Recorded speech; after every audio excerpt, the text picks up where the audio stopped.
Welcome to a Drop Tent Media production.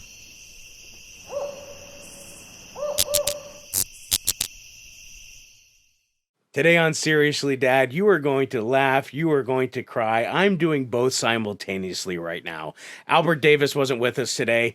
He's getting married, so congratulations to him and his beautiful bride. But in his place, we have another tall drink of water, Mr. Joey Callahan.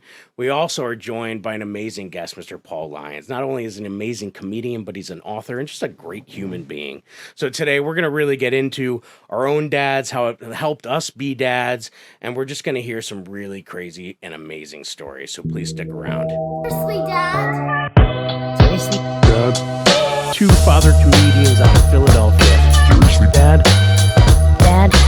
Seriously? Dad? Seriously? Seriously? We're back in studio. This is, we don't have Mr. Albert Davis. He was busy getting hitched, so we found an equally attractive comic to fill. Suck my his cheeks face. Yeah, that's right. Fish face. Yeah. You know him, you love him, Mr. Joey Callahan. Hello. Woo, How woo. are ya? Oh my This gosh, is fantastic to be back. I'm so glad I'm in the you're big back. boy seat now. You are. Isn't it true, Mr. Lyons? Do you feel taller? I do. I feel I've got less hair now. I thought you were going to think my shave forehead's for getting today. wider and Well, congrats to Albert, who just got hitched, Mazel to him and his tov. beautiful bride. Yeah, mazel tov.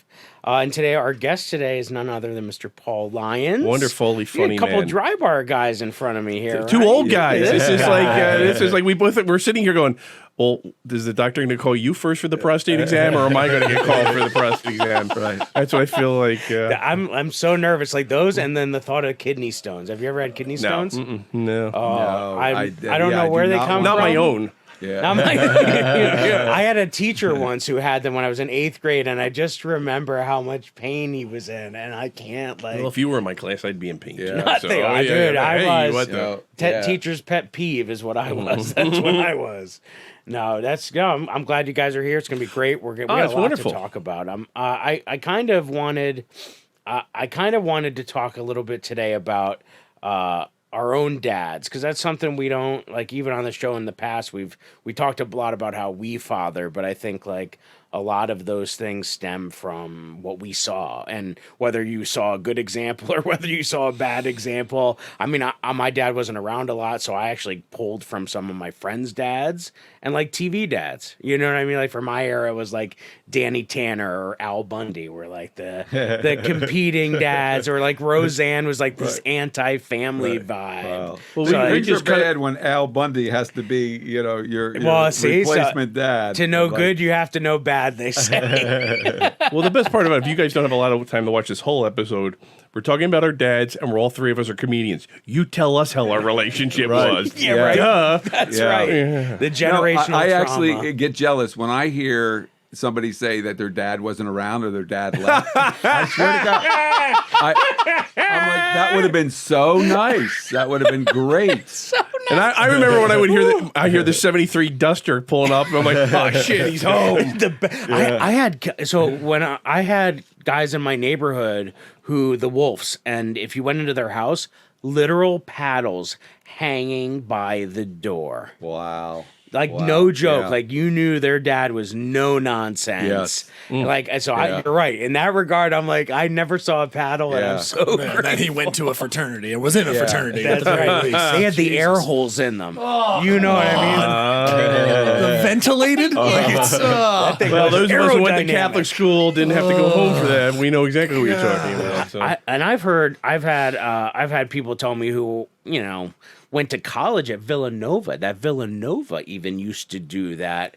If you go back into like I don't know the 50s or 60s. Well, considering what they're that's charging crazy. now, you should be able to smack them around. I think they give Yeah. you lube now when you Yeah. get there. It's like, but it's Yeah. amazing that whole. Were you guys spanked? Was spanking? I mean, not together, but I mean, By I mean our that one hotel room we had There where was that one night. nobody judged. We weren't going to They promise to paid talk about extra, it. So, no, my dad. Listen, my dad's not here to give you his side of the story. So have him on next week. I can only give you my perspective on having. My dad was tough. I mean, I always had food in my belly. Always had a roof over my head. Always had Christmas presents. he and I did not get along. He lived on the parenting rule of humiliation, intimidation, criticism, and screaming at you. I was at my godfather died this week, right? Oh, sorry. Well, yeah, he was 81. It was a good run. I mean, hope I It was lived a that good long. run. Yeah, but my father and I haven't talked in 8 years since my mom passed, and it's okay. It's good. He's got his life. I got my life, right? But I'm in line at the viewing. And there's a woman in front of me, and there's a guy who I think is my dad. So I'm like, oh, I don't want to run into him. Like, he's just not gonna. It never would end well, right? So I look in the pew, and there's my cousin Elizabeth, and I give her. We don't even say anything. I just point, and she looks. I point at what I think is my dad. She goes, and I go, okay, good. It was all hand signals. You were like a Navy SEAL. It was like, they were like two. And it wasn't? it was She not my saying, dad. It was not my dad. it's his So brother. I remember when Liz just put her hands up, I went, okay, it's not my dad. We're going to have to run in that conflict. Yeah, so. it's not the father. Well, that's crazy. Yeah. You know, I mean, I have my dad's side of the family. We felt like we live so close to each other even now, and we just don't cross paths. And like, it's amazing how like you could be so close or have family like that, and then it at some point it gets to be a thing where you're kind of like, you know what, it's just less stress. There's an old saying in Fishtown, growing up in Fishtown in the 70s, the best way not to be punched is don't be there when the person's swinging. It's the clearest way to keep your teeth Smart. intact. That So is that's smart. true. Yeah. And what about you, Paul? Did you? Well, I was spanked once. I must have been 11, and that was it. After that, everything I did was so on the down low. You know, like I got away with all kinds of stuff. But you couldn't even call it spanking. My older brother, who was crazy. Anytime there was a fight, he was involved. I got 6 brothers, and he had a fight with every single one of us. I was probably Tuesday, and Dave was Wednesday, but you could just hide amongst the 6 other but brothers. yeah, you learn to just kind of be quiet, be on the down low, but Chris refused, and it went beyond beatings. Chris got, you know, he would have his nose be bleeding, and he'd go, "Are you proud of yourself?" He'd go right up to my dad. "You proud of yourself? You made your son nose bleed. Are you proud of yourself?" Well, that's the thing about when growing up, I always say to my kids who never got real beatings where, you know, it taught you how to take a beating and you become defiant. Like there's a point where you go, give me your best. What do you got? What could you possibly do to me that you haven't already done? I'm not yielding now. Yeah. So because you're teaching. Yeah, that's exactly which it. is how I handle Yeah. late show Fridays. Yeah. That's what I think about with the Will Smith Chris Rock thing. I was like, Chris Rock took that slap so good that you're like, he's been hit like that before. Like, there was because the restraint it took. I would imagine in that moment not to do something back. I think it was also too a shock because no one expected It's that. it's a shock, and it's like, I can't tackle the guy. What am I going to do now? But You I know, think, other- like, for me, there's a primal rage that, like, I like, because I'm a nice guy, but, like, I would feel like that, something like that, like, I would, and my wife once innocently, like, was trying to, like, I said something probably, like, stupid, and she backhanded me. Well, her knuckle caught my eyeball. And I'll just never forget the rage that was inside of me in that moment. And I but you're right. I did restrain myself. Obviously, I'm not, I'm still alive because she would kill me. But like, there's a primal rage, I think, that like takes over. There's like something that like, and I've seen it with kids, like in school. Like I saw a fight once and I could see it happening. I saw some kid that got kicked out of class. So he's just sitting by the lockers right outside the door. 3 other kids are walking down. As they pass him, I see one of the kids turn his head. Now, I'm like 7 classrooms away, so I can't hear what's happening, but visually, I'm like, something's about to happen. Well, they walk away from him. He gets up. I see one kid turn around and hit this kid so hard that he flew into the fire hydrant on the wall, knocked himself out cold. Oof. And I was just like, it was like the scariest thing. And I'm seeing it happen. I'm running down the halls. And that kid was just out cold. I was like, I didn't even know if he was alive. Like, You ever get knocked out? You ever get, I've never. No. It's an odd experience. I've got some experience with this, where when it happens, you wake up and you have like, what happened? Like you have no idea. Well, you lost like 20 seconds or whatever the case. You're like, oh, okay, I see your point. Well, I realized how bad of a parent I would have been because my brother got knocked out playing football, and we're on the same team, and he had no idea. He's coming over to me. He goes, Paul. I goes, I don't know where I am. I don't know where I am. Yeah, What there's- happened? What are we doing? I'm like, get the hell away. You're embarrassing me. Get the hell away from me. I swear I didn't help What him. year is this? Who is the president? No, he was really like in tough shape, and he got knocked out. But I wanted nothing to do with it because it was embarrassing to have some guy saying, "Where am I?" When I was actually, remind me, in 9th and 10th grade, there was this fascination with boxing with my group of friends. And we had gloves on and whatever. We were playing at my one buddy's house. And I remember his parents had him when he was 16. So his parents were only like 31, 32 at the time when we were like 16. And so for some reason, his dad put the gloves on, and we all thought like we were tough. So we're like, oh, we'll box his dad. And I do remember like my turn, and I went up, and he was hitting my hands, and I was hitting myself, right? And then I obviously got tired from this, so then my hands dropped. And he did. Now, as soon as he said it, I was like, oh, he did clock me. And I remember going backwards and being like, oh, my God, I just get hit by a man. You know what I Wow. mean? And then- Wow. But that My was, and first that was my question to buddy's you is: dad. so you had your hand? Were you fighting like Marcus at I Queensbury? was like the Notre "Sir, Dame. you've insulted my people." I was the fighting Irish guy. That's what it looked like. Just old pugilism. Yeah, Nice. that's right. Yeah. For an Pugilism. adult to really hit a kid in the Yeah, I think he's like got that. bigger problems. We Yeah. should have Right? him on It the was fun. Well, podcast. that's it. I was like, but his dad wasn't like, he was just, you know, I can't imagine when you have a kid like when you're 16 and they were all tough. Like they raced motocross and they fixed motorcycles and they were that kind of rough, tough group where he's like, oh, you think you're going to mess? I'll teach you a little lesson kind of thing. Yeah. And it wasn't good fun. He wasn't trying to like hurt me. He probably just popped me good. It just shocked me. I think it was Yeah. the first time I ever got hit square in the Right. face. What did Wow. Mike Tyson say? Everybody has a plan until you get punched in the face. Yeah. Yeah. That But, guy. yeah, my dad had two speeds. Either he was oblivious or furious. That was it. Yeah. Thank God he was mosely oblivious, like because he had 3 jobs, he was hardly there, but he would also bring us to the jobs a lot. But yeah, when he would but it wasn't spankings. It was he would just slap like at the dinner table. I made sure not to sit next to him. Whoever was sitting next to him, you would get a slap. You know, Yeah, if- that's what I Oh, would you gotta say. stay out of We the didn't arm's do. There reach. wasn't like corporal punishment, like in the beatings will commence, like in the what I mean, sort of deal. It was more like I would just get popped. That's what I called it. I was like, just backhand. That was is your wife backhand constantly. That or my mom would just turn her rings around and grab flesh. Wow. Yeah. Like That's a good stop one. doing that, and I'd be like, oh, okay. But the worst punishment we had was our dad would cut our hair himself. He wasn't going to pay a barber for, of course not. 25 cents. And we would all, my brother, like my one brother, John, who was an MVP football player, like but he would hide under the bed, like, and he would refuse. But my dad would get me, and he'd buzz cut. All you had left was a little Charlie Brown thing. And when you would complain, you cut off all my hair, he'd grab that little piece, like he left it there purposely, and then he would drag you around. It's like, oh, you wanted more hair? Did you? Hey, look at all the hair you have.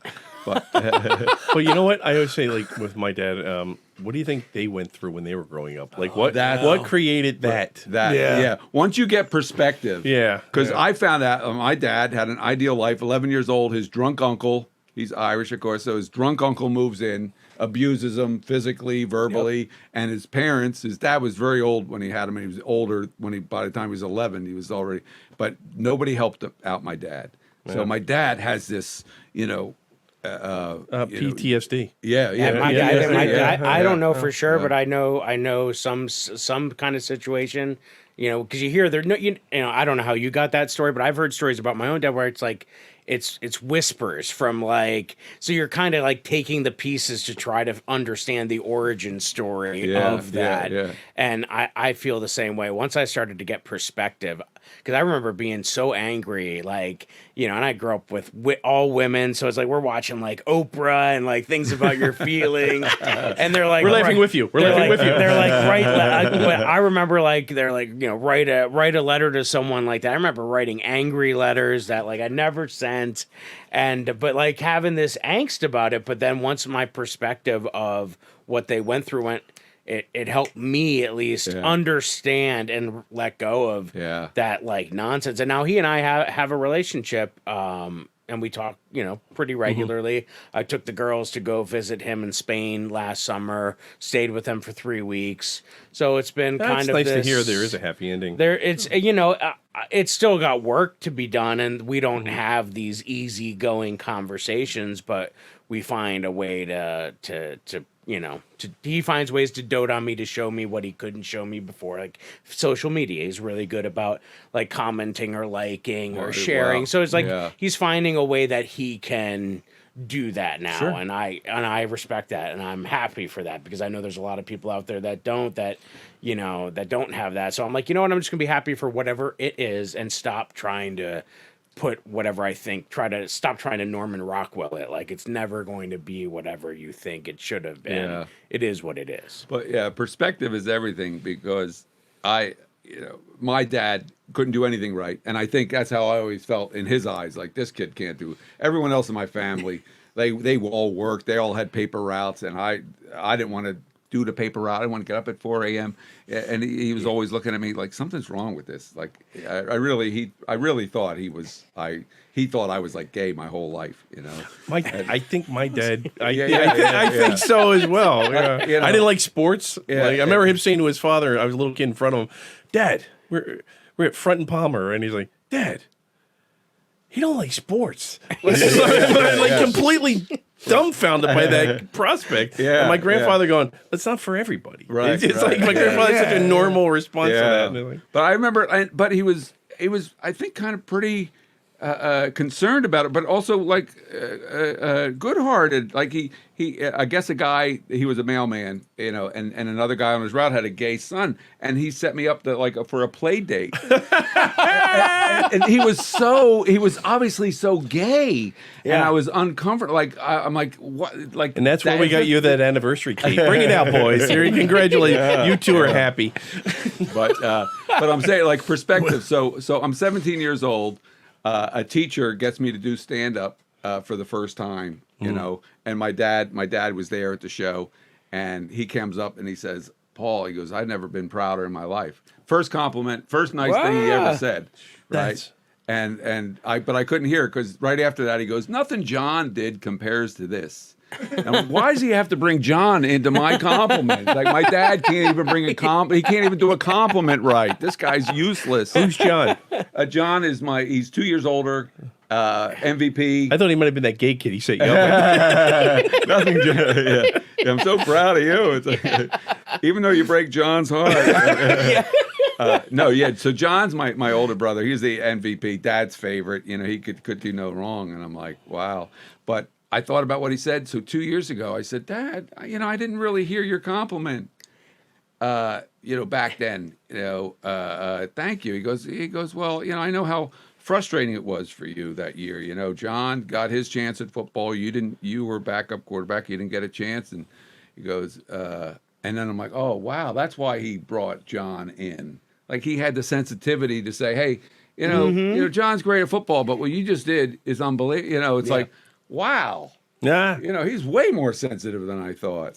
See, that's true. I feel like sometimes the misunderstanding of that, even within relationships, like with my wife, like, because we come from different backgrounds. I think as we co-parent, I have, like, sometimes I have to put myself in her shoes, but I think that's with anybody. Like, once I can start understanding where they're coming from, then I'm like, oh, because in my head I'm having this monologue and I'm coming from this track, and sometimes, And you're in the minority. You're a male. I am a male. In a house full of women. Ugh.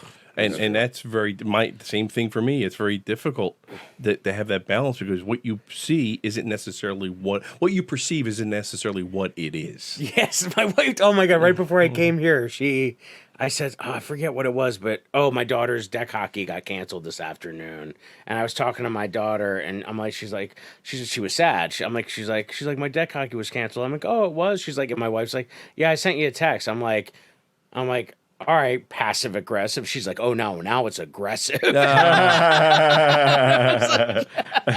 she was just saying it, but like, she was just telling me like, oh yeah, I forwarded you the post moment, but I took it as like, oh, like I was supposed to already know. And that's what I think happens. Like when you have so much, like I had so much pent up anger towards my dad that I probably stalled us coming to get back together sooner because, you know, you get on a track of like what the story, the narrative you're telling yourself versus what it is. Yeah. Let me run this by you. Talking about your dad coming to see you. The one time my dad came to see me, his best friend, I always call him Uncle, but my Uncle Barney McGurl's daughter in Jersey set up an FOP fundraiser, and he and my Uncle Barney were going to come, right? So the comic in the middle is a comic by the name of David K. Suzzy. Incredibly funny comedian, right? Yeah. So he gets up there and he kills, right? So I'm like, shit. So I go, all right, I got to do better than David K. And I did. And I killed. And people were coughing blood, right? And I went, all right, in front of my dad. So I walked up. I looked at my dad, like, waiting to hear a compliment. He goes, you know, that second guy was good. That's what he said. I'm like, I said, that's the name of my autobiography, Dad. That second guy was good. Wait, you just used coughing blood as like. Wow. I did that well. The audience was coughing blood. They were laughing so hard. Doesn't happen to you guys? Oh my God. No, I just proved it. That's what Fair enough. We'll take that. I cut the little Hannah Montana. That's a whole other story. Yeah, like so. There's no perspective there at all. Like that's just awful. That's amazing. I know. It's There's no way to shine Wait, that I got turn. another one. My mother dies. So this is a good one. Because Joey, I gotta be honest. All great stories start that way. I think Joey could change his perspective on his dad. Like, you know, just not talk to him for 7 years. I think, and then to hear that, you know, your dad comes up, that second guy, like, wow. Like, but wait, listen to this one. I got a good one. My mom dies, and we're at Burns' funeral home. It was just horrible. So it's me and my dad and my sister. I'm looking down at the body of my mother in her passing. My sister's name's Andrea. We call her Andy. He puts his arm around my sister and goes, "Just me and you now, Andy." And I just go real loud. I look off to the side. I go, "Check, please." wow. Feeling your but body. again, you got to have him on the show next week and give his side of that story. I wasn't going to mention it. He's actually fair coming enough. at what time? 7 o'clock? Yeah, he doesn't go past the L on Front Street. He'll go down Gerard Avenue. He'll go past the Immaculate Conception. He doesn't go past. So Right. No, I meant that you're dead to me. That's what I didn't mean it. Like, no, I didn't mean it. In a roundabout, subtle way. In a good way. In Yeah, a good way. so- You know, without any animosity. No, wait, I got one more. And no, I really do, but I'm not going to. I'm starting to feel bad. Wow. That's Yeah. I mean, it's amazing to hear the stories that even people have, and that's why I think comedy for me was so huge because it gives you a space to take that tension and Yeah. Well, if I find was a a girl, way. I would have been a stripper at this point. That's right. That's right. Clear heels. Wait, I have daddy issues, Yeah. and I became a comic because I'm a guy. Right. So my guess, and maybe it's not true for you, but my mom was my first audience. My mom, I could crack my mom up, and my dad always noticed that. Like, and even in my 20s, I'd come home.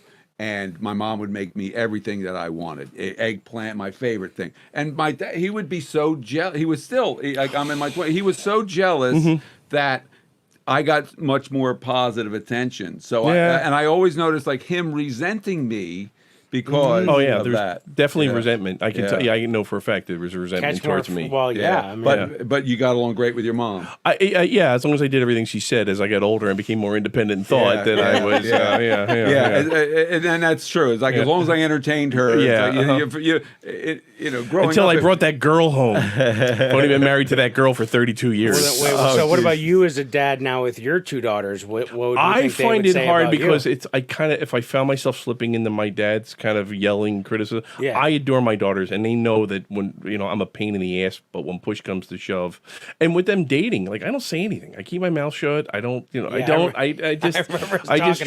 try not to, and I just kind of like, and the best part about it is, like my oldest daughter, Emma and I are starting to see a lot of similarities in our personality. Like we both called each other up about a show that we wanted to see, so, and then Robin, my youngest, came home from Temple and she's getting ready to go to graduate school. She is a right pain in the ass. I love her, but I said to my wife the other day, I go, she's got to go. I think absence would make the heart grow fonder because I'm going to kill her. So I took my 6-year-old out today because she didn't have deck hockey. So what is deck hockey? deck hockey is hockey like, On a deck. flyers, but without ice skates and without rollerblades. It's just call that she's sick. no she puck, would she would no be puck. like Yeah, yeah. no- There's a no round, hockey There's stick. like a round orange ball instead of the puck. There you go. Isn't that just like street hockey? Like Yeah, like in base a street tennis. hockey. Okay. yeah, So wait, that's hockey, deck yeah, you hockey. got it. Okay, so That's that's it. it. Yeah. They Just call- they safer. call The it- kids aren't going to fall like directly on their heads, possibly, but Yeah, they they might. call So it- they still they work. call And it it's deck padding. hockey. It's a rubber mat that they're on top of. Yeah, they're on they have like a makeshift ice rink looking thing on one of the We had a elementary tennis schools. rink going up Like, in Northeast. basically So nobody that- played tennis at the tennis. We all played street hockey. Yeah, so it's basically that. So she just started doing that. So I took her out anyways. I took her out after, and we were having a great time. Like I said, she gave me a whole makeover today, makeup, painted my nails, and Yeah, you look fresh. Yeah, I, it was really great. you know what? You didn't say how many goals? No goals? No goals. No? We weren't even talking. So He didn't get goals, but he did get a Brazilian. She's very thorough. right, I did. Yeah. But like I said to her when we were getting back, we had a great time. We went out to this California tortilla place. It's right next to where I picked up the Rebel Hill is a brewing where you can bring food in. So we went over there. I had We a don't have beer. those as sponsors. Those are just you love those places. I I just just want to yeah, say yeah. that. Yeah, Dunkin' we Donuts, should. Maybe we yeah. are. Reach gonna out to get, us. but like, so I try. went there with her. We had a little luncheon, and then she was reading a book. So her and I were reading it together at the thing. It was just an adorable moment. And then as we were driving back, I'm like, hey, can we like, I said, I love hanging out with you. Can we like, when you get older, can we like keep hanging out together like this?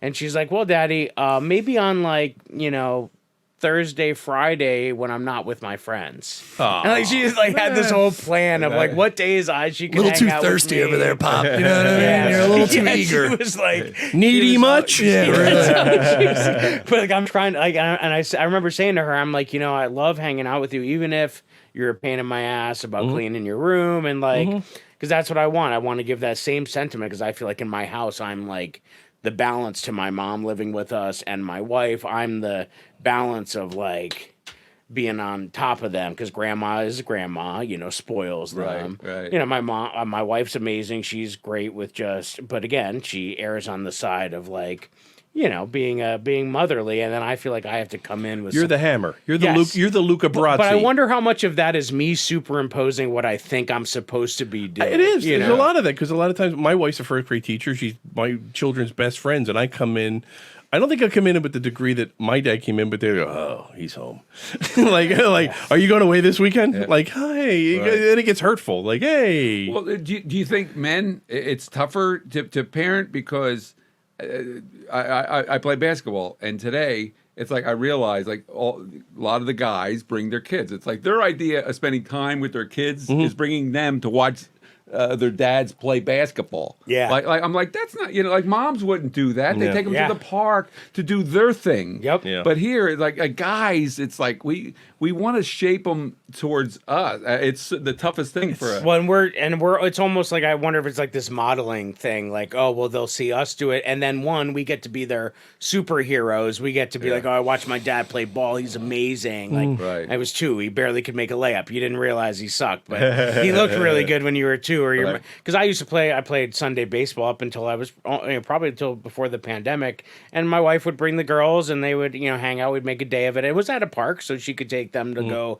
play in between. And but like, yeah, I think there is this level of that is like a thing. Like we want to keep doing our thing, and it's almost like we're trying to show them what it'll be like when they're older, or you know what I mean? No, I you're don't trying to even have your know. cake and eat it too. That's what it You're is. babysitting. And that's how you we're should be justifying it. babysitting it because it's your kid, but Right. yet you also don't want it to have it screw up. You're having it's You're- like that's right. hey, why are you bringing a kid to the poker night? I'm a good dad. we had a guy here that was a comic too, and talked about bringing his kid to the open mic at the bar when they were just born, and that kind of concept of like, and we've had other comedians in New York that they're both comics, and that occasionally they brought the child with them, hung out in the green room, or they're clean comics. Like I've talked to some that that had them, was a single parent, had to bring them with them. But yeah, I think you're right. I think we kind of where I'm shining that, parents are shining that turd of like, oh well, I'm bringing them with me because I'm trying to show them off, and it's like, no, you're just trying to keep living your life as Right. if you're not a parent.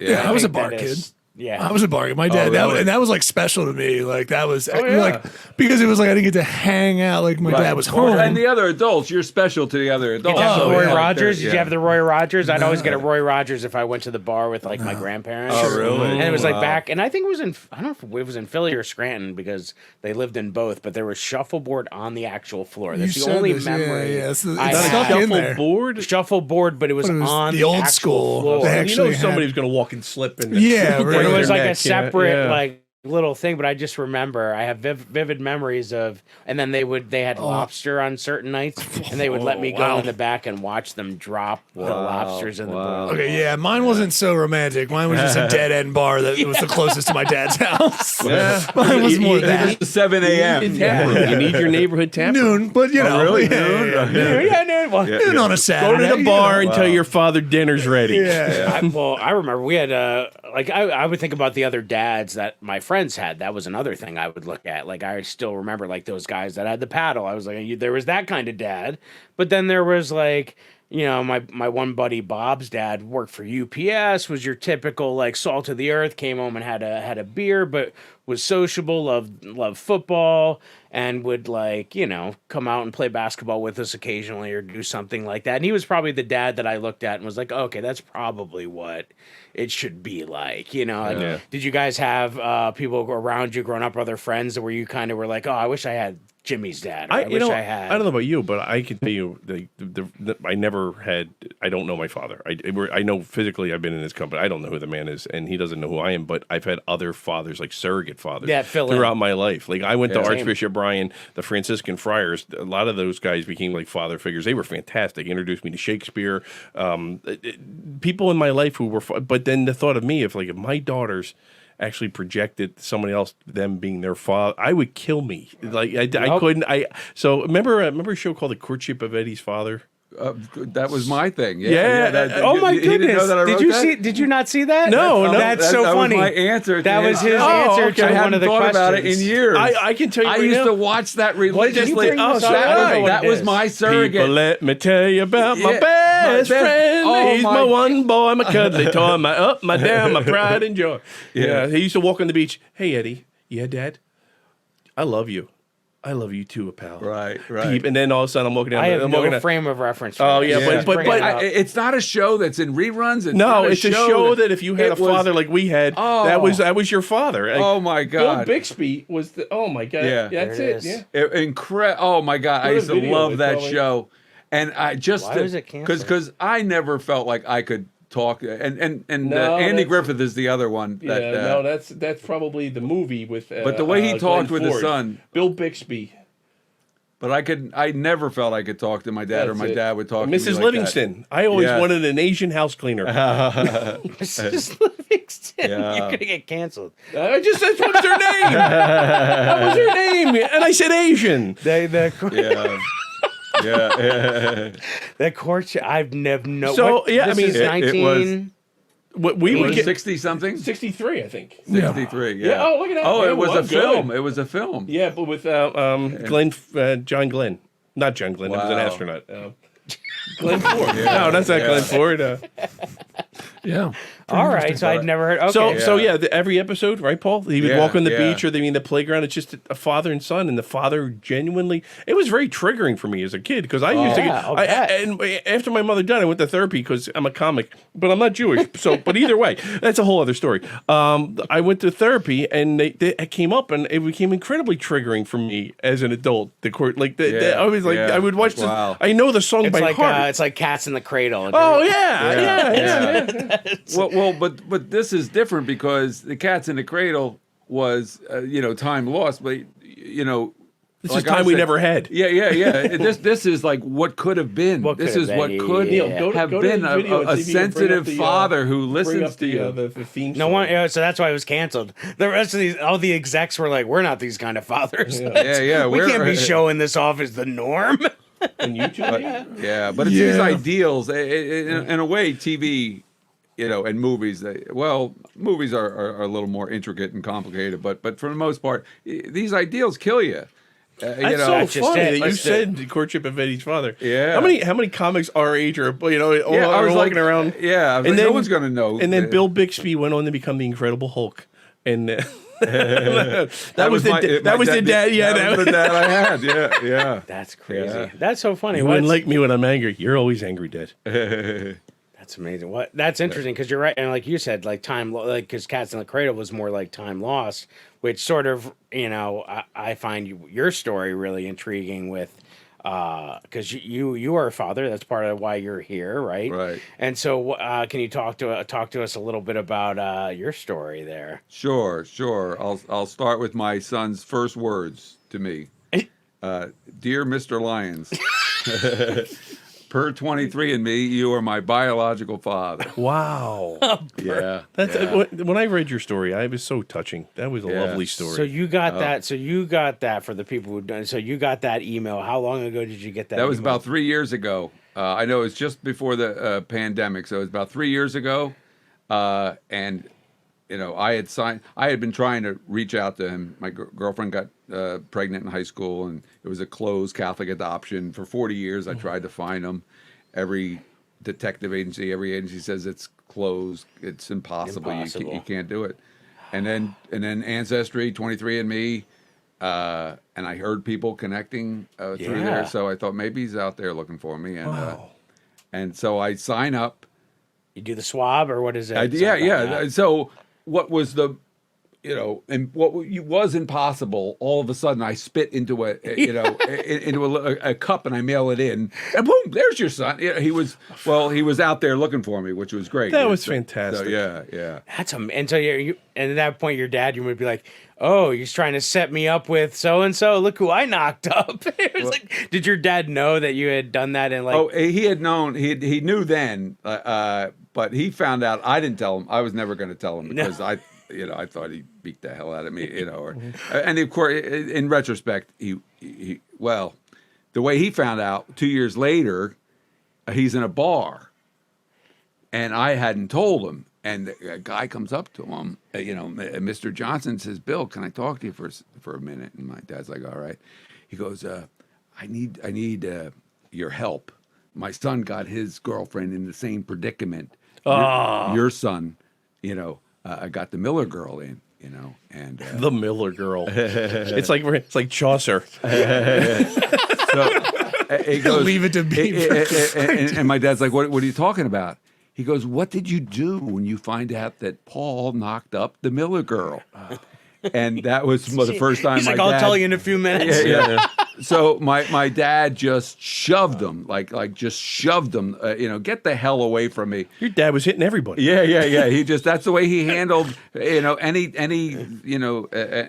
frustrating. So that's how he found out about it in the bar, and he comes home that night, and I'm home from college, and there's all this fighting in my parents' room, and You come home. I go to yeah. Well, I was in the bedroom already, and I come to break up the fight. I'd never heard my parents fight before, and I go in there and say, what's wrong? It's all your fault. My dad's pointing to me. He's drunk as hell. What happened was he comes home. He gets frisky with my mom. She's finally had enough, and she pushes him off the bed. Get out of here. You're not. And so he goes, "You're the." She goes, "You're all drunk," because he had the. He had the great life. He had his bowling. This was after his bowling night. Then he'd go drinking. He had his softball Sundays. He had the car. My mom, But anyway, she had enough, and so she throws him off the bed. He blames me for the reason he's drunk. I found out that you got the Miller girl pregnant tonight. That's how my mom finds out from him yelling. Oh, so she didn't know either. Yeah. You didn't tell. Okay, Well, so I'll tell I you, wondered if they were fighting because she had known and kept it from him. No, so neither they of didn't them. know, and they're like, Compliment to the Millers. They can keep their mouth shut. Yeah. They kept everything quiet. I mean, Yeah. They were on his mail route. So were you. Yeah. Wow, that's great. So now he reaches out 3 years ago. You get that email. What's going through your head when you read that sentence? I was was on it was the last day of a cruise ship. I'm getting off, and I look at my phone. You know, it's been 2 days, and I look at my emails, and there it is, 23andMe. We've located. I think it says we've located. You like, had the it title. shaking. It was, Yeah. I'm like, oh. unbelievable. And I sit down, and it's like, yeah, your son is here. You know, this is your son, and this is where he's living. It was in New Jersey, and I swear to God, I wanted to run down and like tell every single person, I found my son. I found that's my beautiful. son. This is my son. I you know, but I didn't. But I'm Yeah, like, oh but my it God, just, this is unbelievable. Like, you know, just it's one of those things where it's so weird because in the back of my, you know, I knew I was going to meet him at some point in my life somehow, and but it was also. It seemed impossible. Like, But see, I love wasn't gonna that happen. law because I firm believe in that kind of law of attraction, where that's like if you have a thought, you put it out in the universe like that. No Yeah. matter how impossible it might seem, like I think those things, like the universe hears that. I think that's, and then that saying the only thing I can't imagine. I'm trying to put myself in that position of that excitement. The only thing I could think to compare it to is that, like when my wife got pregnant, that first like 12 weeks when you're not allowed to tell anybody, and all you want to do is run around and tell everybody. But like that's so now. So now, at what point do you and him get on? Do you ever get on? Do you get on a phone first? Do you actually meet in person? We exchanged emails. He sent me like this 3-page email. I knew this time would always come, and wow. But he told me how much he appreciates his life, how much he loves his parents, and he was a policeman and a detective for 25 years. So how old is he at this point? He's 44 43 when we first. Now he's like 45, but 43 when we first hooked up. Can you imagine 43 years? Yeah. And then that's amazing. Yeah. That's almost. That's Yeah, but crazy. whatever happened to that Miller girl? Dude. Yeah. Yeah. Well, I wonder, did he ever touch base with She doesn't want. She felt she did the right thing and moved on. She doesn't. As a matter of fact, during this 40 years, we're from the same hometown. Every 4th of July, we're there. You know, we have the same good friends, and we're still friendly. But she wanted nothing to do with it. Fair. She did the right thing and moved on, and so that's how she is. You know? Yeah. So, Well, that's fine. Yeah. But wow. So now you get to it's got to be.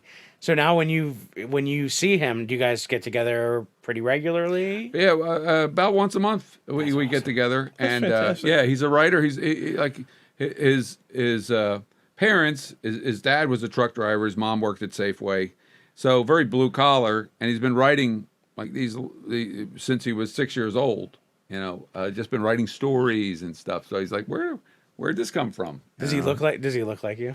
Not at first. At first, I thought, you know, Maybe it was my first disappointment as a father. Of Yeah. Like, I don't think which is ridiculous because he's got blue eyes, light skin, big nose, like, you know, and he's bald. It's like 4 things, but I thought like nothing. He doesn't His look ears anything. aren't right. That really stinks. His ears look nothing like my ears. Like it's so funny because I was really disappointed. Like I thought he showed me a picture of him in his 20s, and we kind of looked together, but we just when we that first time of getting together, I was like, oh, you know, I expected us, you know, to look alike, to laugh at each other's jokes, like you know, to finish each other's sentences. It was like going to be this courtship of Eddie's father. Yeah. It's going to be this People bonding let me of like, tell you. oh, That's right. you know, and I mean, I have the music. Cats in the Cradle. yeah, had a- yeah. Cats in the Here it Cradle. is. Listen to this. Here, we'll pump it in through the TV.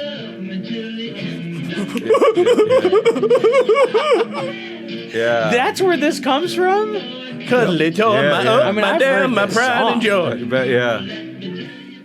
So much fun. So, but what was good is getting his perspective because he always felt there was nothing missing from his life. Like for me, it was a big hole. Yeah. But for him, he's like, he appreciates our relationship, but he, you know, that was his dad. That was his mom. Heck And there was nothing ever missing for him. That's That he wonderful. felt. amazing. You wouldn't want that weight of burden on him that you felt. So he Yes. had his cake, and you turned to be like the cherry on top or the icing. Right. Yeah, But right. whereas for Bonus. you, for him, I mean, you took that pain, which is that's a very fatherly thing to do, Paul. Yeah. I think. That's and amazing, And the fact yeah. that you were.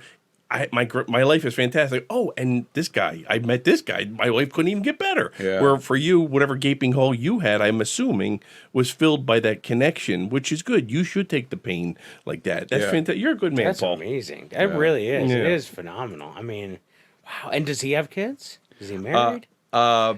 He's divorced and been living with his girlfriend for 9 years. They're virtually both of them are divorced, but don't care to get married again. But he's Yeah. living with her. He's raised her 2 kids. Oh, okay. But he does everything kind of very.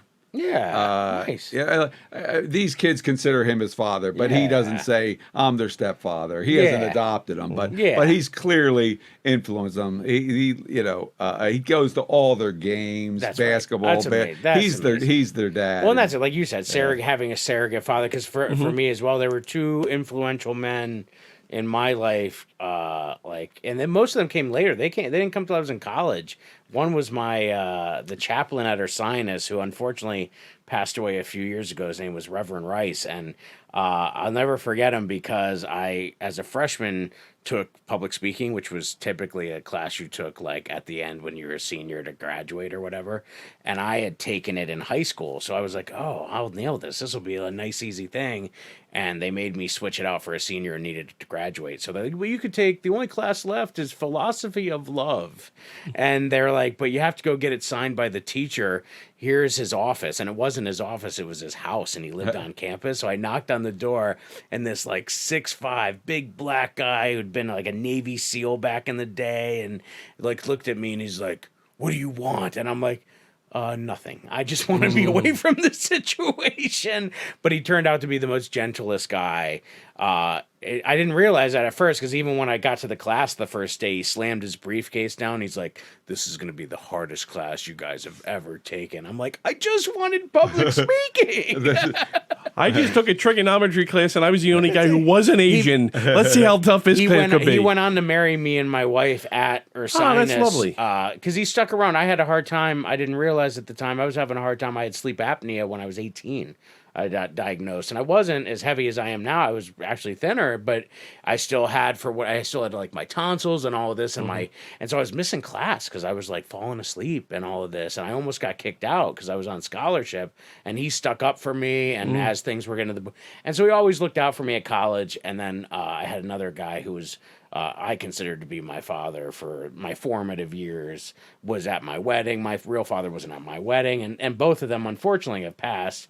So it's like, but those were so instrumental in me. So I think, it's so I can understand how people, it's not about being blood related. You know what I mean? Yeah, Like I think yeah. it's about who's there, who goes to the games, or those kind of things. And so, I can appreciate that. But I didn't even think of it that way. It's like he's a father to these 2 kids where there's no blood relation, Yeah.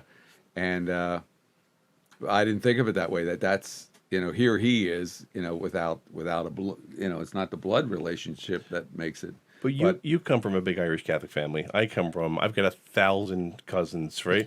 I have a lot of genetically similar strangers that were very close genetically, but I wouldn't piss on them if they were on fire, and the feeling's mutual. And I have people in my life who I have no genetic. I would piss on. Oh, okay. So,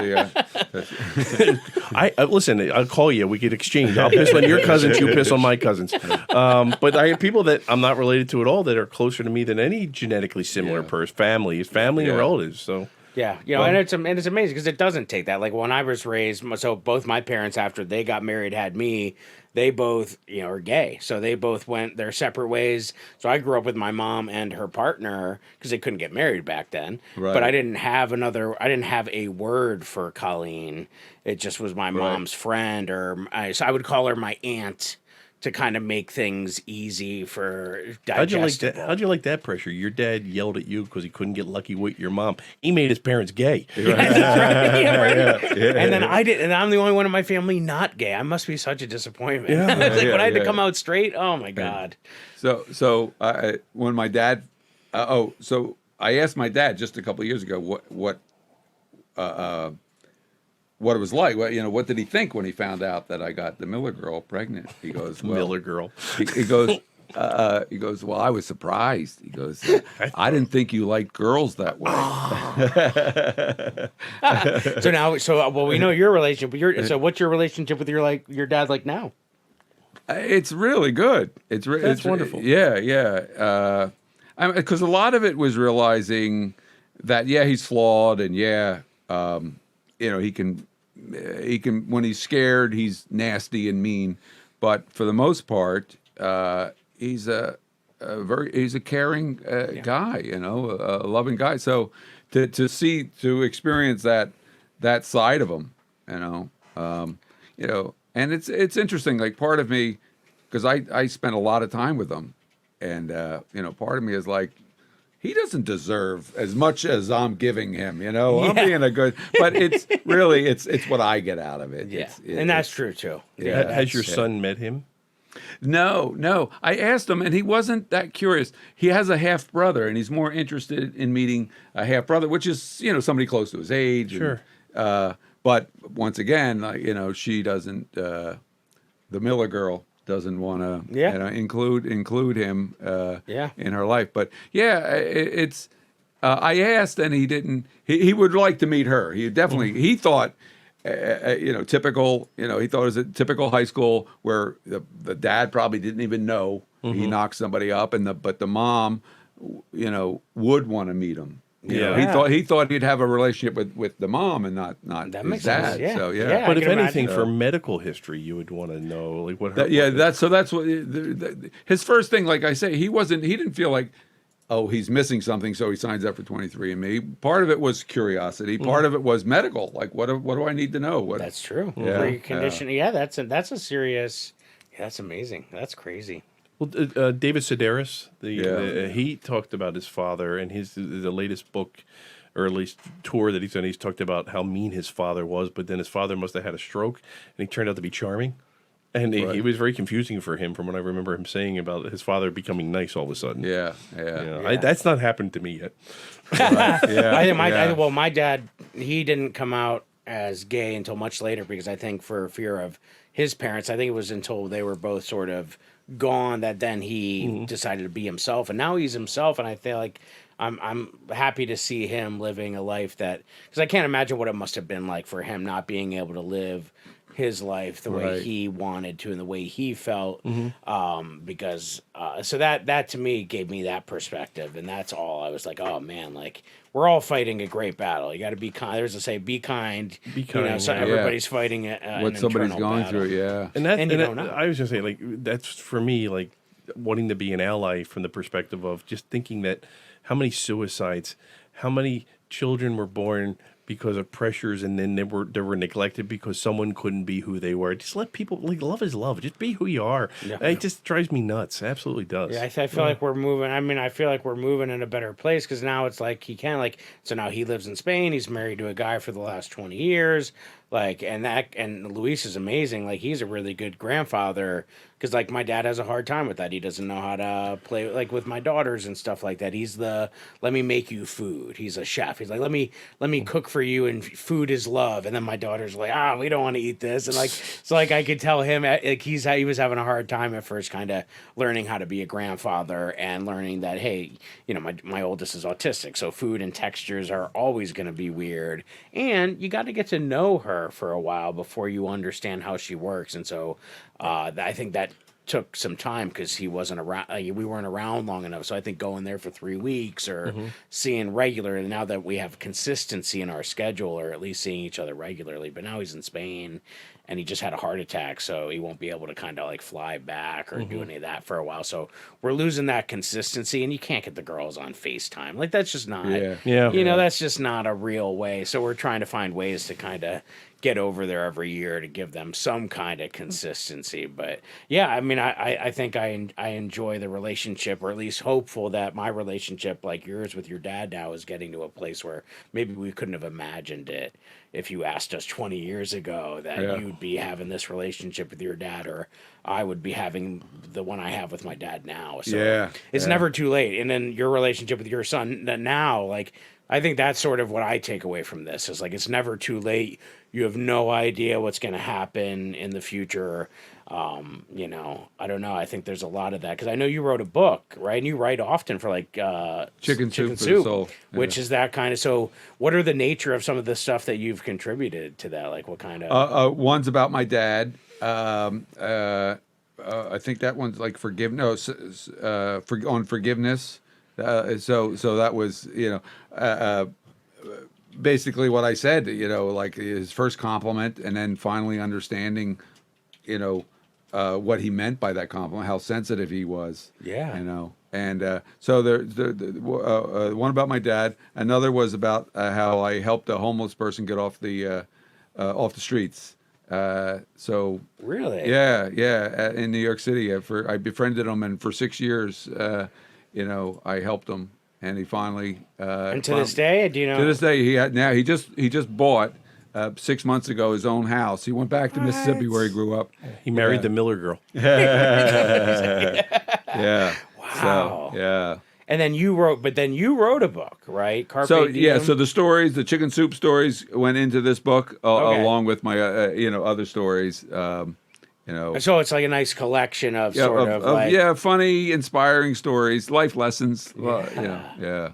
And that's called Carpe Diem Mañana. Yeah. I mean, that place, it's almost funny, like how serendipitous life is. Because, like, if you said to me even 3 years ago, hey, you're going to be telling jokes to people and on a tour, and I'd be like, you're crazy. Like, I'm just a Spanish and Latin teacher. Like, I'm just Right. a dude.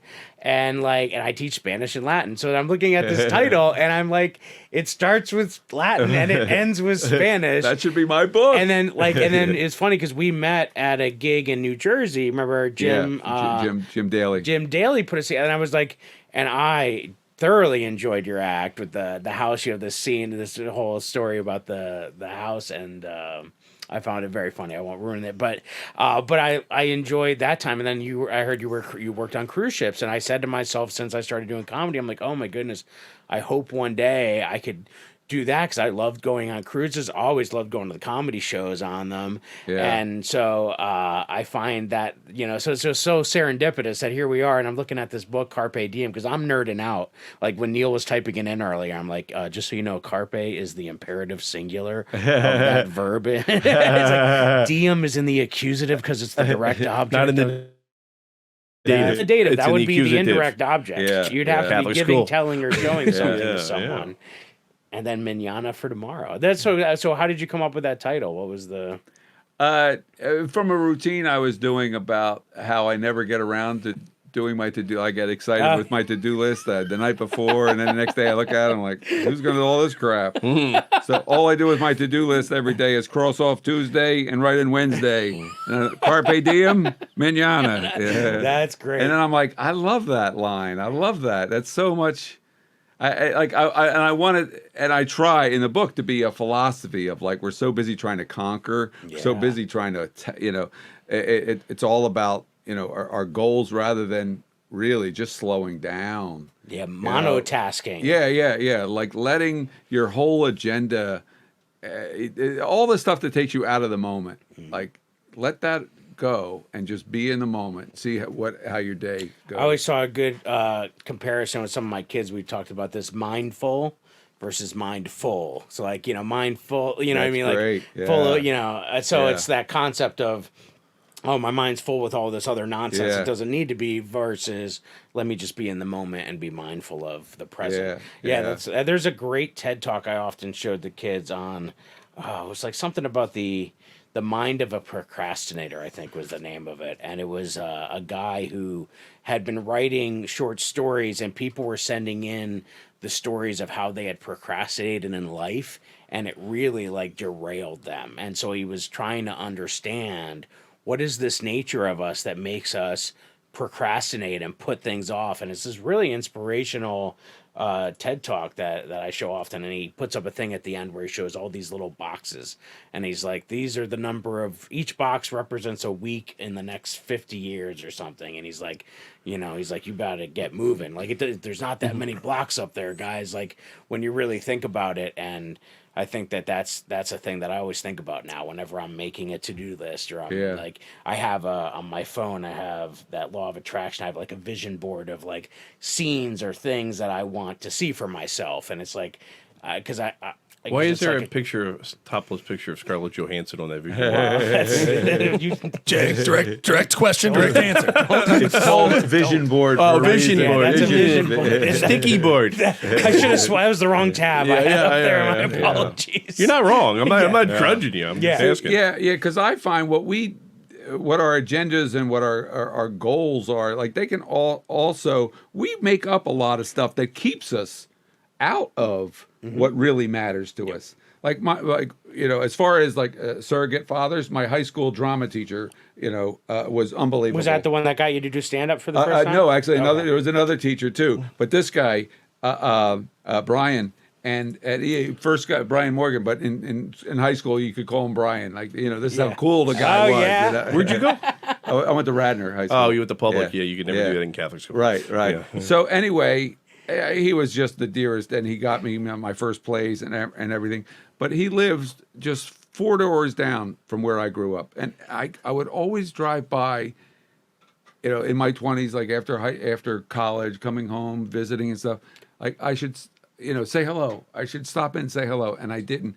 And the guy died so young. Like he had pneumonia and died at like 33. And I'm thinking all those times, like that's not stuff you put on your to-do list. Like just say, that's right. Thank this guy who you mean so much to you. I mean, he loved my comedy. He loved my, so he was such an inspiration. And it's like, I find life is much better when you get off your, when you go off on that tangent, you follow your heart more than your head. That's like for me. Like I'm glad you said, because that gives me credence to what I've been doing the last couple of years, where COVID messed me up. Just personally, professionally. Like I had been a teacher. I thought I wanted to be a teacher since I was 12, and like I'll tell you what, like I don't have the same feeling walking in that classroom the last couple of years as I did the 15 before. Yeah. And it's like it's like instrumental. It's not even like, oh, I'm just disillusioned. My whole life was dedicating to be a teacher. And I do. I love teaching, but like there's just I find that there's too much other noise that keeps you from doing doing what really matters. And whether and there's a mindset now where kids were given a pass for the last couple of years and now they feel entitled. Like they can't get below a 50. Like they can't mathematically. It's impossible the way they set up the grade book now. Like we're setting so many pads and so many things there that we're not allowing kids to really fail. And it's like, it's the way it's set up is so heartening for me. So now it's like, you know what? I got to put that aside. What am I doing? Okay, well, hey, I get to go make teachers laugh. I get to go use the 18 years I have as a teacher and go give a tension release to all these other educators who are still out there fighting the battle. So for me, like I'm allowing myself to explore that more, even though it's like people are, well, you've been doing teaching for 18 years. Shouldn't you stay doing it? I'm like, you know what? My heart's not in it. Yeah, but your pension. Yeah, well, what's good's my pension if I'm not, you know what I mean? Like, it's just one of those things where it's like, yeah, I get it that it makes sense on You got paper. into this for the passion. Now Stay in it for the money. So it's like, I just can't, you know what I mean? And so my heart is telling me to do that. And I'm at this kind of crossroads with that. So it's good for me to hear that too. And it's funny you talking about your teacher and being so instrumental, because you had told us a story off air before you got here. Didn't you run into a teacher? Oh, today. I was just saying, I had a corporate gig at 1:00, and it was a tough corporate gig. I'm not gonna lie, I got the job done, but it was a corporate gig. 1:00 on a Sunday afternoon in Pensacola, New Jersey, right? Because I get the big gigs, and that's the main room. I want to point out there. So I was like coming out of the bathroom after my show. Fuddruckers was open. Sorry. Yeah. No, that's amazing. So this woman comes and goes, "Joey, you did it," and I go, "Yeah." I'm sorry. She goes, I was your second grade teacher, Holy and I shit. asked you what you wanted to be when you grew up, and you said a comedian, and Miss Gabriel. It was like the greatest thing, and I hugged her. I think I hugged her a little too tight, like Lenny and the Mice and Men. I want a puppy. I got so, and then I was able to have lunch with her, and it's just amazing. Like that. These teachers. I called my wife, who's a teacher, and I go, listen, this is what happened, because I've seen students come back in her life at the mall and treat her like she's Paul McCartney in the food court, right? And I kind of had an idea, but I go, this woman was amazing to me, and I got her number. We're gonna have lunch. Teachers are so freaking important. That's It's the amazing. part. That's the part of Amazing. me that wants to hold on outside of all that nonsense, because like I am like, it's just you're fighting an uphill battle. It's like me with my daughters, like where I feel like I have to be that hammer because I'm trying to create an environment where they can fail and that they need to know that that's okay. You're not going to wake up just knowing anything, whether I'm teaching Spanish or geometry or whatever. You're never just going to wake up and know it. There is no like Neo in the Matrix plug you into a chair. And so these kids need to be okay with not being perfect. And they live in a world of edits. They live in a world where on TikTok or all of these guys who are these influencers, they're doing 9,000 takes they're also and they're lying editing to and they're them. adding in Right, stuff and yeah. they're filtering and it's like we've created this world where they think there's a Wizard of Oz and it's like, there's just a man behind a curtain. There's just a woman. And like they can't reconcile that. And I'm trying to create an environment and everything else is against me to do that. Yeah. And like the minute, like I had a parent email me because their student had a 91.2 and they really needed a 92 so that they could be on the honor roll. And I mistook it, and I wrote back, I'm like, oh, well, hey, 91.5 is really good. She's like, I wish she had a 91.5. She has a 91.2. And I'm just like, I can't even have, why did I even write this email back? It was on a weekend. Like, why am I even responding to this? And it's like, when you see that, and I have to deal with those things, I'm like, wow, how could I ever really do my job if that? All they're trying to do is check some boxes off. They're not trying to like. Could you imagine your Right. mom and And- dad and contacting a teacher? Right, reading right, and it, it's like- about you changing the score rather than with them changing Yeah, their like study the habit. whole Or thing was so skewed. And And it's 91, are you points. kidding? Yeah, I never. it's Well, she points really of needs a to study percent. harder, But maybe. I will say, here's the problem with teaching in that regard is you never get to see the payoff. You may never get to see the payoff. Like I know the kids this year, like I have these 2 middle school classes early in the morning, and it's like I'm trying to teach them how to take responsibility, how to be independent learners, all of these things, and everybody else is hand feeding them stuff. And so it's like, but I know in the long run it'll make sense to them. It just won't make sense now. Like, Yeah. so it might be that I'll see them when they're working. I've seen a ton at Wawa and stuff like that as they're in college working at the local Wawa, and they always remember me. They're always like kids who were failing Spanish. Love Right. that because they appreciated that someone was like disciplined. Kids want discipline, whether you think it or not.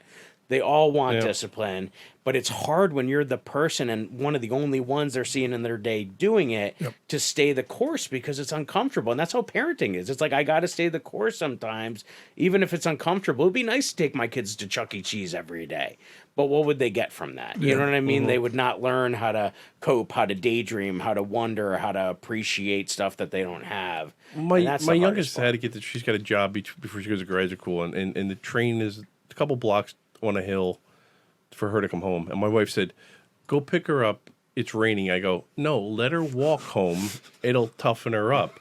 And I got this look like I was the worst father. But I go, but yet our older daughter lives on the Upper East Side. She's taking subway. She's taking bus. I go, toughen her up a little. And I'm thinking, I don't think that's the worst thing in the world, where my wife, who is a way better parent than I am, is always there to kind of be gentle and smooth. And I'm like, toughen her up. Put some, let's give her some calluses. The point of what you guys talked about in terms of the punishments or your father's, how you were raised. Yeah, I feel like sometimes parents nowadays are kind of like curtailing to their kids for very minor things, like the very easy. I even mean stuff just like like, do you need to go anywhere? My mom as a grandmother is a complete pushover now. Whereas like I walked home from school like 3-4 miles, and she's like, no, I would never have Nico. I'm like, what's going on? My daughter today, she's like, can you pick me up from school early tomorrow? Because we went to the Phillies game last Wednesday, And so I picked them up like 10 minutes early to avoid the bus line and so that we could head out. She's like, can you pick me up early? I mean, I could physically pick you up early, but I'm not. But it's like one of those things where I think they get, if you give in to those things, and it feels good to give in to them because then they love you for that moment. sure. But it's so short-sighted, and that's what I think about the teaching thing is I don't feel like I'm getting the support from the parents and even sometimes from the administration to stick my ground because everybody's still saying, oh, but COVID. Oh, these poor kids because of COVID. And it's I mean, I'm not discounting it. It's a once in 100-year event, but there's a point where my fear is I don't want to sound like an old guy. I am an old guy. I don't want to sound like one. But I look at some of the kids I see, right? I said to my wife, I go, God forbid another country attacks us because what are we going to do? This youth is our fighting force. Like, how are you going to draft Kyle because his feelings get hurt by the enemy? Like, suck it up, Mary. Like, that's right. It drives me nuts. There's a level of that. I think there's some truth to that. Our only hope is that every other country is in the same predicament. Yeah. And nobody hits anybody. The war is ended within 3 weeks. Everyone waving a white flag. They all block everybody on Facebook. And everybody gets blocked. We just ghost each other. We're trying to block China right now, and we're gonna get them off here because they make us feel bad. That's right. Yeah. But it is kind of nuts to that point, Joey. Well, but the way I look at it is, you're always a teacher. What you're doing as stand-up is teaching. Exactly. It's like it's always about that connection. That's it. And I think that's what's the trouble with kids. And just for us, it was TV. These ideals that are just unattainable, unrealistic. Yep. Not real people. So that when you look at your real father, your real parents, they don't live up to it. And on TikTok, these ideals that you think. How other people you always think, particularly, and that's what talking about suicides and teenage suicides and stuff. It's all I think a lot of it has to do with everyone else has it so much better. Like, and that's what I love about perspective. I talk to my high school friends now that I thought had they had a single homes and we had a duplex and I was embarrassed because we lived in half a house. And it's like and how tough they had it. Exactly. Like, everybody's got something. Everybody does. Honestly, that's the thing. And I like the concept of us just being the thing where perspective, and it's never too late. It's never too late for anything to change. Heck, you can meet your teacher from second grade. Yeah. Miss Gabriel, wonderful woman. And I'll tell you, the Buddhists say comparison is the thief of happiness. And that's the problem. It's like who cares I don't care what so and so has. Like I say that to my wife, I don't care because I don't, and it's not my. I'll get what I have, and I have what I have. I have a beautiful head of hair at 56. So I'm going with it. I cut it short just to annoy my bald-headed friends. I heard that for our drinking game. People at home, he did mention his hair. Go ahead. There you go. There you go. Well, we did put a link up for your book, so anybody who's listening, it's a fantastic book. Yes, I did read it, and I give it to Joey Callahan, Good Housekeeping seal of approval. Carpe, it's as good as Oprah. Look under your chairs, guys. You get a book. You get a book. That Miller girl. I'll be over later.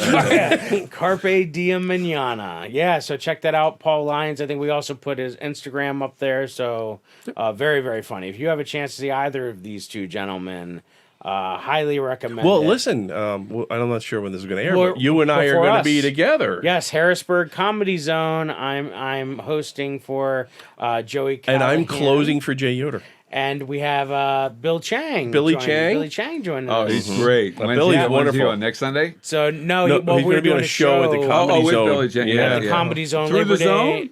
Through the Zone in Harrisburg Comedy Zone. But who booked it? I got it through my manager. So, okay. Yeah, okay. So but it's out of North Carolina, I think. Yeah. Out of Charlotte. Yeah. The good guy, Len Cure. Yeah, so I'm grateful I got that opportunity. That'll be good. Great, it's gonna be great. Great crowds. Oh, wonderful. Yeah, I know. It's just anytime I get to work with you guys, it's great because there's another gear that when I go to these open mics and I work some of these bar shows and you do the things you do when you're first starting to kind of get that stage time, and then you see there's a whole other level out there. And like for me personally, I love to tell stories. I love to talk about that. So, and that's what I identify most when I see both of you perform. So I'm so grateful both of you came on today. Oh, this is wonderful. This And was first of all, thank you for having me. I'm a pale comparison to Al, physically and metaphorically.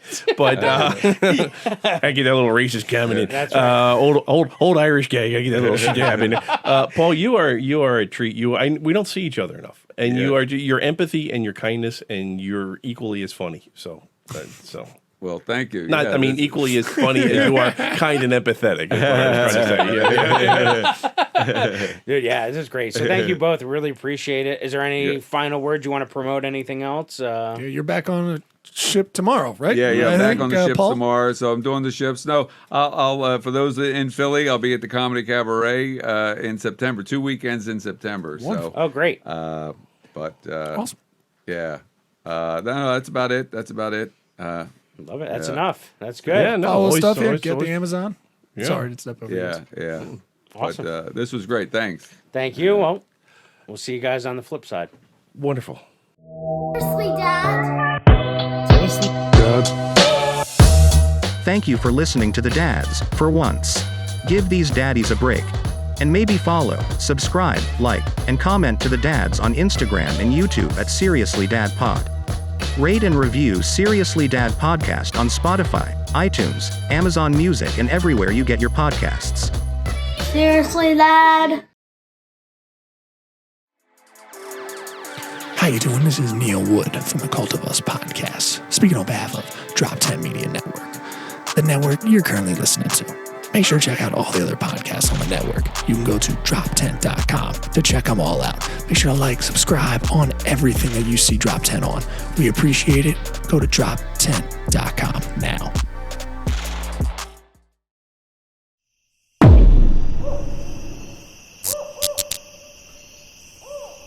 This has been a Drop Tent Media production.